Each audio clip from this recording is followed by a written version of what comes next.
I'm reading from The Power of Your Subconscious Mind from Joseph Murphy.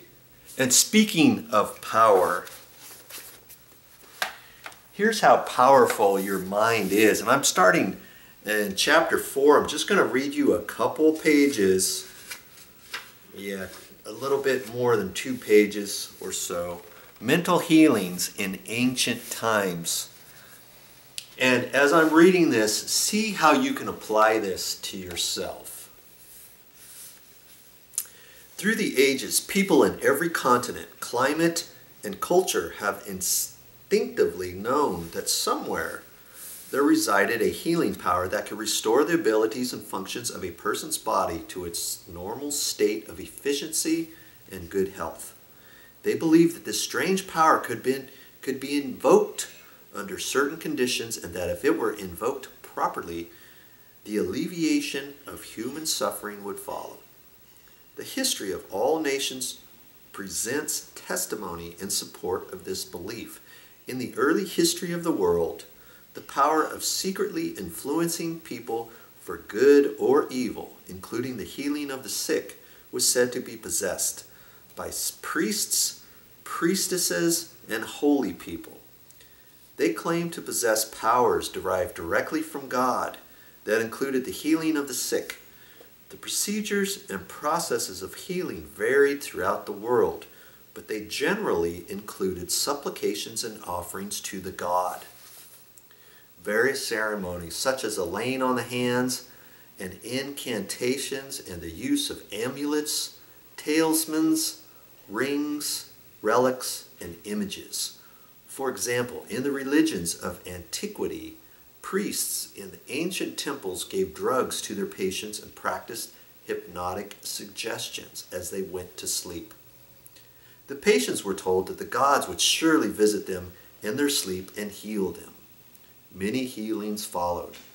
The devotees of Hecate were told to mix lizards with resin, frankincense, and myrrh, and pound all this together in the open air under the crescent moon. After performing these bizarre and mysterious rites, they prayed to the goddess, took the potion they had just compounded, and went to sleep. If their faith was strong enough, they saw the goddess in a dream. This rite, which sounds so strange, even fantastic to our ears, was often followed by healings. People in ancient times worked out many effective ways to tap the incredible power of the subconscious mind and use it for healing. While they knew that these procedures worked, however, they did not understand how or why they worked. Today, we can see that they were using these potent suggestions to the subconscious mind.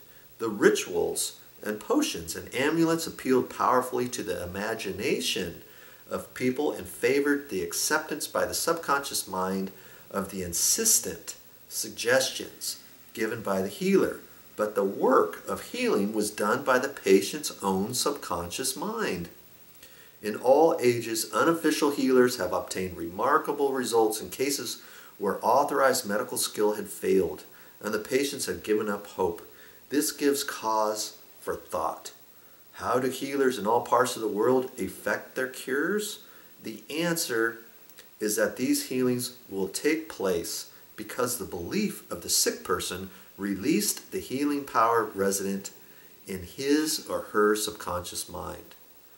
The more fantastic and peculiar the remedies and methods used by the healers, the more likely the patients were to believe that anything so strange must be unusually powerful.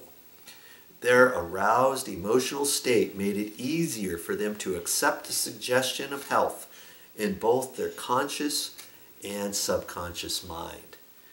Your subconscious mind is powerful. Make sure you give it the right thoughts. That's all I got for this time, but I'll be back with more videos.